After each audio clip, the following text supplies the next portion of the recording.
Hello, welcome back all of you. My name is Prachi Soni. I am from Gyandeep Senior Secondary Public School, Shikohabad.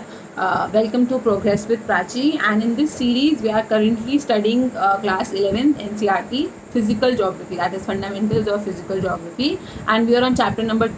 So we have already completed the chapter number 1 of this series, and if you're new to this, please go through the previous videos. And even in this chapter number 2, we have during the last leg of this chapter. So today we will be ending this chapter.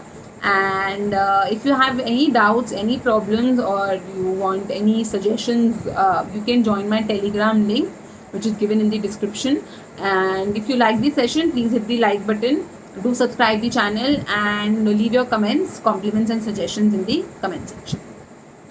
So, while talking about the origin and evolution of Earth from physical geography, I would like to again tell you that if you are preparing for any of the competitive examinations, if you are planning to give it in the near future or any time, so physical geography forms a very great part of geography. So, and these little concepts, I am taking good time to explain all of these concepts. So, it is very crucial for you to understand the nitty-gritties of this. So please focus. While talking about origin and evolution of the Earth, in this chapter we have already completed the evolution, the theories, earlier theories, modern theories. We have covered the evolution of Moon, Earth, formation of lithosphere, atmosphere, hydrosphere, and today we will be concluding the chapter with origin of life and the box, the geological time scale, and we would be dealing with this. So while talking about origin of life, in the last class we talked how oxygen was formed. हमने oxygen तक की बात कर ली थी कि किस तरह से जैसे जैसे गर्मी बढ़ी, जो लेयर्स थी वो सेपरेट हो गई. लेयर्स के सेपरेट होने के साथ साथ आपका जो इन्वायरमेंट में जो गैसेस रिलीज हुई वोल्केनोस इरप्शन की वजह से, वाटर वेपर जैसी और कार्बन डाइऑक्साइड जैसी जो गैसेस रिलीज हुई थी, बारिश होने के कारण टेम्परेचर कम हुई तो कंडेंसेशन हुआ तो बारिश हुई तो इसके साथ बारिश में ये सारी चीज़ें डिजॉल्व हो गई और पानी में चली गई. पानी में जब चली गई तो धीरे धीरे करके पानी में लाइफ फॉर्म बनना शुरू हुई. उस लाइफ ने CO2 को यूज़ करके ऑक्सीजन रिलीज़ किया, और ये जो ऑक्सीजन रिलीज़ हुआ ये एक टाइम के बाद सैचुरेटेड हो गया ओशंस में. सैचुरेटेड मतलब होता है कोई चीज़ जो एक पॉइंट के बाद आप उसमें और ऐड नहीं कर सकते हो. मतलब अगर 100% कैपेसिटी फुल हो जाने को हम सैचुरेटेड बोलते हैं. तो जो ओशंस थे वो 100% सैचुरेटेड हो गए थे ऑक्सीजन से. उसके बाद हमारी ऑक्सीजन नॉर्मल एयर में आना शुरू. फिर अब जब ऑक्सीजन आ जाएगी तो लाइफ ऑटोमेटिकली आ जाएगी. So last phase of evolution जो था relates to origin and evolution of life के बारे में हम बात करेंगे. अनडाउटेडली ये क्लियर होना चाहिए कि जो अर्थ है या फिर जो उसका एटमॉस्फेयर है वो जब अर्थ बनी थी इन दी स्टार्टिंग, तो it was not conducive for life. मतलब वो फिट नहीं था लाइफ फॉर्म्स के लिए, लोगों को जीवित रखने के लिए इनफ अवेलेबिलिटी नहीं थी यहाँ पे रिसोर्सेज की. और गैसेस जो हमको ऑक्सीजन चाहिए, हमारे पानी चाहिए, हमारी जिस तरह से लाइफ चलती है वो सारी फैसिलिटीज़ अवेलेबल नहीं थी. जो मॉडर्न साइंटिस्ट है उन्होंने देखा कि जो ओरिजिन ऑफ लाइफ एक तरीके का केमिकल रिएक्शन था.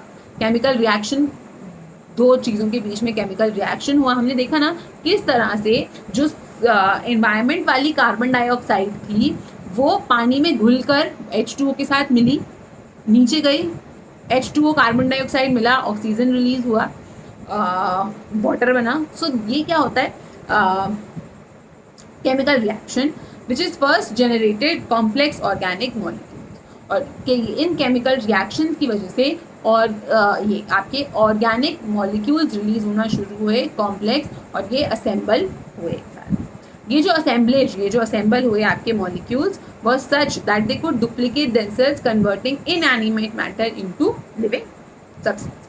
तो ये जो सामान जो ऑर्गेनिक मैटर्स रिलीज हुआ ये धीरे धीरे करके मिल गया और इन्होंने अपने आप को डुप्लीकेट कर लिया. मतलब 2 से 4, 4 से 8, 8 से 16, इस तरह से इन्होंने अपने आप को डुप्लीकेट कर लिया. और इनएनिमेट टू लिविंग, इनएनिमेट मतलब कोई चीज़ जो लिविंग नहीं होती है, नॉन लिविंग थिंग्स को हम इनएनिमेट बोलते हैं. तो अपने आप को इनएनिमेट से लिविंग सब्सटेंस में चेंज कर लिया था। The record of life that existed on this planet is different period. और हमको किस तरह से पता चलता है कि आज से 100 साल पहले कौन रहता था, 200 साल पहले कौन रहता था, 1000 साल पहले कौन रहता था? फॉसिल्स। फॉसिल्स क्या होते हैं? डेड रिमेन्स, ध्यान सुनिए, dead remains of plants and animals is known as fossil. ज़मीन के अंदर एक चिड़िया मर गई, उसके ऊपर मरी पड़ी है बहुत दिन से, वो जंगल वंगल में मर गई, किसी ने ध्यान नहीं दिया, उसके ऊपर मिट्टी आ गई, धीरे धीरे करके मिट्टी की लेयर बनती गई। आज से 100 ईयर्स बाद जब हम वहाँ जाएंगे तो हमको वहाँ पे कुछ मिलेंगी बोन्स के स्ट्रक्चर, फॉसिल मिलेगा हमको वहाँ पे। तो जब हम देखेंगे, हम उस बोन की स्टडी करेंगे तो हम देखेंगे अरे आजकल तो ये चिड़िया देखने को मिलती नहीं है, इस चिड़िया के जो फीचर्स हैं वो बड़े डिफरेंट हैं, आज एग्जिस्ट ही नहीं करते हैं। तो हमको पता चलेगा ओके आज से 100 ईयर्स पहले ऐसी कोई चिड़िया थी जो यहाँ पर एग्जिस्ट करे। Same is the case with dinosaurs. हम और आपने डायनासोर्स की मूवी देखी, हम ये क्लेम करते हैं कि डायनासोर्स पहले एग्जिस्ट करते थे। किस तरह से क्लेम करते हैं? क्योंकि हमको ऐसा एविडेंस मिला है, हमको डायनासोर्स के बोन्स मिले हैं, हमको उनके फॉसिल्स मिले हैं कि भाई ऐसा कुछ एग्जिस्ट करता था, उसकी ऐसी इतना बड़ा था साइज में, ये पावर्स थी, क्यों ख़त्म हो गए होंगे। सो ऑल दीज थिंग्स हमको फॉसिल फ्यूल से पता चलती हैं कि ये प्लांट्स और एनिमल्स थे। अब जो एक्सटिंक्ट, बहुत से ऐसे प्लांट्स और एनिमल्स हैं जो आज की डेट में है ही नहीं।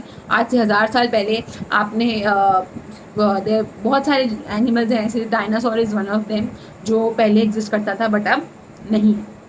तो फॉसिल्स के थ्रू हमको इन एनिमल्स के बारे में, प्लांट्स के बारे में पता चलता है। मैम फॉसिल्स के थ्रू कैसे पता चलता है?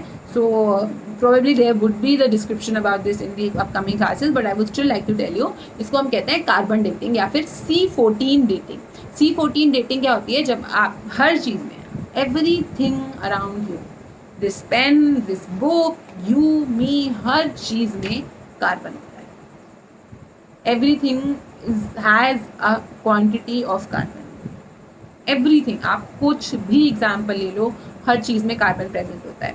और क्या होता है, धीरे धीरे जब आपकी लाइफ ख़त्म हो जाती है, उसके बाद आपकी बॉडी का जो कार्बन कंटेंट है वो धीरे धीरे करके ख़त्म होने लगता है। बट ये कार्बन कंटेंट कभी भी पूरी तरीके से ज़ीरो नहीं होता है। There is always a small amount of carbon जो आपके में हमेशा हमेशा हमेशा रहेगा। मरने के बाद इसकी क्वांटिटी कम होने ज़रूर लग जाती है, but it is never zero. तो इसी कार्बन कंपाउंड की मुझे मान लो आप, ये एक बोन है जो मुझे ज़मीन के अंदर से मिली है, तो इसमें मैंने देखा कि सिर्फ 2% कार्बन है। कायदे से जो इंसान, और फिर मैंने डिटेल स्टडी करी तो मैंने देखा कि जो इंसान 10 दिन पहले मरेगा उसमें 100% कार्बन होगा। जो इंसान 100 डेज पहले, मतलब 1 साल पहले मरेगा, उसमें 99.99% कार्बन होगा। बहुत धीरे रेट पे कम होता है। That is what I am trying to tell you. जो इंसान आज से 300 साल पहले मरा होगा, उसकी बॉडी में 99% कार्बन होगा, 98% कार्बन होगा। जो 1000 साल पहले मरा होगा उसमें 95% कार्बन होगा। बहुत स्लो रेट पे कम होता है ये, तभी तो हम billions and billions year ago पहले की डेटा निकाल पा रहे हैं। अगर ये 200, 100, लाख, 1 करोड़ साल में ख़त्म हो जाएगा तो फिर हमें पता नहीं चलेगा पुरानी चीज़ों के बारे में। सो बिलियंस एंड बिलियंस ईयर्स में भी हमको 1-2-3% कार्बन चीज़ों में मिल जाता है, जिसकी हेल्प के थ्रू हम कार्बन डेटिंग कर पाते हैं और फॉसिल्स की स्टडी कर पाते हैं। इसको हम कहते हैं कार्बन डेटिंग या फिर C14 dating, radio carbon dating भी कहते हैं इसको। The microscopic structures closely related to the present form of blue algae have been found in geological formations much older than some 3000 million years ago। तो आप देखो, हमें ब्लू एल्गे मिली है, blue algae के हमको कुछ फॉसिल्स मिले हैं जो कि 3000 मिलियन ईयर्स अगो पहले हैं। तो अगर कार्बन है तभी तो उसमें हमको ये सब मिला। So it can be assume that जो लाइफ थी वो अराउंड 3800 मिलियन ईयर्स अगो पहले शुरू हो गई होगी। The summary of evolution of life from unicellular bacteria, unicellular, single cell, multi cell, ये आपने अपनी क्लास 10 की साइंस में पढ़ा होगा, but I would still like to tell you, एक ह्यूमन बॉडी मल्टीपल, हम यूकैरियोटिक एनिमल्स हैं, हम बहुत सारे सेल से मिलकर बने हैं और फिर एक यूनिसेलुलर ऑर्गेनिज्म होता है, एक मल्टी सेलुलर होता है, जिसमें बहुत सारे सेल्स होते हैं, उसको मल्टी सेलुलर बोलते हैं। जिसमें एक सिंगल सेल होता है उसको हम यूनिसेलुलर बोलते हैं। हमने अमीबा के बारे में अगर आपने पढ़ा होगा तो it is a single celled organism. जो आपका बैक्टीरिया होता है वो सिंगल सेल्ड होता है। Unicellular bacterias to the modern man in given, पूरा एक कब यूनिसेलुलर बैक्टीरिया बना और किस तरह से आज की डेट में हम होमो सेपियन देख रहे हैं, ह्यूमन का एवोल्यूशन हुआ, ये सारी चीज़ों को हम इन डिटेल देखेंगे when we will be talking about the table of geological time scale. So in this table आप देखिए ऊपर हेडिंग्स में आपको दिया हुआ है eons, eras, periods, epochs, ages, years और फिर लाइफ फॉर्म्स की बात करिए। यही फॉर्मेशन होता है। सबसे बड़ा इयॉन होता है, उससे छोटा एरा होता है, उससे छोटा पीरियड होता है, पीरियड से छोटा इपॉक होता है, इपॉक से छोटा एज होती है। तो एज या फिर प्रेजेंट, बिफोर प्रेजेंट, जो आप ये ए डी और बी सी लगाते हो ईयर्स के पीछे, उसको हम एज बोलते हैं, ईयर्स बोलते हैं। बेसिकली आज की बात होती है, बहुत रिसेंट को जिसको हम पढ़ सकते हैं। तो ये जो इयॉन्स और जो एराज, पीरियड्स हैं, इनको भी कुछ कुछ पार्ट्स में डिवाइड किया गया है। तो जो सबसे पहले हमको एराज मिल रहे हैं वो आपके जो सबसे पहला इयॉन की बात हो रही है, आप टेबल को इस तरह से पढ़िएगा, नीचे से पढ़ना आपने शुरू करना है। सो सबसे पहले origin of stars, supernova, big bang. सबसे पहले इयॉन में क्या हुआ, स्टार्स बने, देखा था हमने स्टार्स सबसे पहले बने थे, फिर सुपरनोवा हुआ, फिर बिग बैंग हुआ। बिग बैंग ये अराउंड कितने 5000 टू 13,700 मिलियन ईयर्स हो पहले ये हो गया। आज के डेट में देखा जाए तो ओरिजिन ऑफ स्टार्स हुआ 5000 मिलियन ईयर्स अगो, सुपरनोवा हुआ 12,000 मिलियन ईयर्स अगो और बिग बैंग हुआ 13,700 मिलियन ईयर्स अगो। सबसे पहले बिग बैंग, सुपरनोवा और फिर ओरिजिन ऑफ स्टार्स। सबसे पहले क्या होगा, आपका बिग बैंग हुआ। हमने देखा कि किस तरह से अ बॉल ऑफ एनर्जी, एक छोटी सी, बहुत कुछ बॉल भी नहीं कहेंगे, बहुत बॉल लाइक था, जिसका वॉल्यूम बहुत कम था, टेम्परेचर बहुत हाई था, डेंसिटी बहुत हाई थी, और जिसमें जब एक्सेस ऑफ एनर्जी हो गया तो वो बर्स्ट हो गया, जिसको हम बोलते हैं बिग बैंग, जो कि 13,700 मिलियन ईयर्स अगो हुआ था। सुपरनोवा में यूनिवर्स फॉर्म होना शुरू हुआ। किस तरह से, वो जो गैस नेबुला वाला हमने देखा, नेबुला वाले उसको सुपरनोवा बोलते हैं कि नेबुला का हाइड्रोजन हीलियम का जो क्लाउड होता है उसमें धीरे धीरे करके जो मॉलिक्यूल्स, जो गैसेज हैं वो एक साथ आने लगती हैं, कुछ क्लस्टर्स बनाती हैं, उसको हम सुपरनोवा बोलते हैं। और सन ओरिजिन हुआ आपके यूनिवर्स का। स्टार्स में हमने सन का ओरिजिन हो गया। फिर हमारा नेक्स्ट आता है हेडियन एयॉन। कौन सा एयॉन है आपका, हेडियन एयॉन। ये हमारा प्री कैम्ब्रियन पीरियड में आता है, 570 million years to 4,800 million years की बात करिए। प्री कैम्ब्रियन एरा, कौन सा एरा है ये, प्री कैम्ब्रियन एरा। इसमें अराउंड 3,800 से 4,800 मिलियन ईयर्स अगो हमारे ओशन बन गए, कॉन्टिनेंट्स बन गए थे। Oceans and atmosphere are rich in carbon dioxide. इस केस में अभी आप देखिए ओशंस और एटमॉस्फेयर दोनों में कौन सी गैस थी, कार्बन डाइऑक्साइड। तो कार्बन डाइऑक्साइड हम ह्यूमन लाइफ को सस्टेन नहीं कर सकती है, सो जाहिर सी बात है इस टाइम पे कार्बन डाइऑक्साइड थी एटमॉस्फेयर में, इसीलिए ह्यूमन लाइफ नहीं आई। फिर हम बात करेंगे आर्कियन पीरियड, जो कि आपका आर्कियन इयॉन, जो कि आपका 2,500 से 3,800 मिलियंस के बीच में था। इसमें हमको ब्लू ग्रीन एल्गे और यूनिसेलुलर बैक्टीरिया मिल गया था। ब्लू ग्रीन एल्गे की फॉर्मेशन हो गई थी, ब्लू ग्रीन सिंगल सेल होता है, यूनिसेलुलर मिल गया। धीरे धीरे फिर हमको नेक्स्ट उसमें प्रोटेरोजोइक इयॉन में, जो कि आपका 570 से 2,500 मिलियन ईयर्स अगो, यहाँ पे हमको सॉफ्ट बॉडी आर्थ्रोपॉड्स। आर्थ्रोपॉड्स क्या होते हैं, ये हमारा ये फाइलम वगैरह होता है, बायोलॉजी का है थोड़ा सा। आर्थ्रोपॉड्स वो आपके कीड़े मकोड़े से होते हैं, जो कि बहुत छोटे छोटे, उनको हम आर्थ्रोपॉड्स बोलते हैं। फिर नेक्स्ट हम बात करेंगे पैलियोजोइक एरा का। कौन सा एरा है, पैलियोजोइक एरा है, ये आपका 245 से 570 मिलियन ईयर्स अगो की बात है। इसमें हम कैम्ब्रियन पीरियड, सबसे पहले हम देखेंगे कैम्ब्रियन पीरियड। कैम्ब्रियन पीरियड में ये आपका 505 से 570 मिलियन ईयर्स अगो, इसमें कोई टेरेस्ट्रियल लाइफ नहीं थी, मतलब अभी भी ज़मीन में किसी भी तरह की जानवर की हमको पता नहीं चला है। मरीन इनवर्टिब्रेट, इनवर्टिब्रेट कौन होते हैं, देखो दो तरह के जानवर होते हैं, एक तो वर्टिब्रेट्स होते हैं और इनवर्टिब्रेट्स होते हैं। वर्टिब्रेट्स वो होते हैं जिनकी बैकबोन्स होती है, वर्टिब्रेट और बैकबोन एक ही बात होती है, और इनवर्टिब्रेट्स वो होते हैं जिनकी बैकबोन नहीं होती है। तो ऐसे बहुत छोटे छोटे कीड़े मकोड़े बिना बैकबोन वाले आ गए थे मरीन में भी। फिर ऑर्डोविशन, ऑर्डोविशन जो आपका 438 से 505 मिलियन ईयर्स को, यहाँ पे हमको पहली फिश के इंस्टेंसेस मिल गए, यानी कि सबसे पहला जो आप आज भी आप जो जानवर देखते हो वो कौन सा है, फिश। बट अगर यूनिसेल्युलर की बात करें तो बैक्टीरिया आया सबसे पहले, फिर एल्गे आया, फिर आर्थ्रोपॉड्स आए। फिर हम बात करेंगे सिलूरियन पीरियड की, जो कि आपका 408 से 438 मिलियन ईयर्स को था। यहाँ पे हमको लाइफ ऑन लैंड यानी कि प्लांट्स दिखे। अभी जानवर नहीं आए हैं लैंड पर, अभी भी प्लांट्स आए हैं लैंड पर। क्यों आए हैं प्लांट्स लैंड पर? क्योंकि प्लांट्स को क्या चाहिए होता है, उनको चाहिए होती है कार्बन डाइऑक्साइड, उनको ऑक्सीजन का कोई काम नहीं है, उनको चाहिए CO2। तो अभी प्लांट्स आ गए हैं ऑन लैंड, अभी गैस चेंज नहीं हुई है, अभी भी वो CO2 को यूज कर ही अपना खाना बनाएंगे। फिर आएगा आपका डेवोनियन पीरियड, इसमें अब प्लांट्स आ गए हैं तो प्लांट्स क्या करेंगे, CO2 यूज करके ऑक्सीजन प्रोड्यूस करेंगे। फिर हमारे को एम्फीबियंस देखने को मिलेंगे इन योर लैंड। फिर आया आपका कार्बोनिफेरस, कार्बोनिफेरस का मतलब होगा कार्बन का मतलब होगा कोल। जो कोल होता है ना वो पूरा 100% कोल कार्बन है, वो कार्बन पूरा का पूरा कोल, एक्चुअली में coal is known as carbon. तो कार्बोनिफेरस जो आपका पीरियड है 286 से 360 मिलियन ईयर्स अगो, इस टाइम में हमको रिप्टाइल्स जो आपके स्नेक्स और लिजार्ड्स वगैरह होते हैं ये देखने को मिल गया था। वर्टिब्रेट्स मतलब बैकबोन वाले जानवर आ गए थे। कोल बेड्स यानी कि कोल की बात होगी, कार्बोनिफेरस मतलब भी होता है कोल। तो हमारी कंट्री में जो सबसे अच्छा कोल आज की डेट में अगर हम कोल निकालने जाएंगे तो सबसे अच्छा कोल कौन से पीरियड का होगा, आपके कार्बोनिफेरस पीरियड में जो कोल बनेगा वो सबसे अच्छा कोल होगा। यही इसी पीरियड का कोल, सबसे पहले कोल फॉर्मेशन कार्बोनिफेरस पीरियड में शुरू हुई। कैसे बनता है कोल हम देखेंगे इन दी अपकमिंग क्लासेस। फिर हम बात करेंगे पर्मियन पीरियड की, ये आपका 245 से 286 मिलियन ईयर्स अगो का है। इसमें हमको reptile dominate replace amphibians, reptiles बहुत ज़्यादा हो गए, एम्फीबियंस को उन्होंने रिप्लेस कर दिया पूरी तरीके से। हमारे जो स्नेक्स लिजर्ड ये टाइप के जो जानवर होते हैं ये आ गए।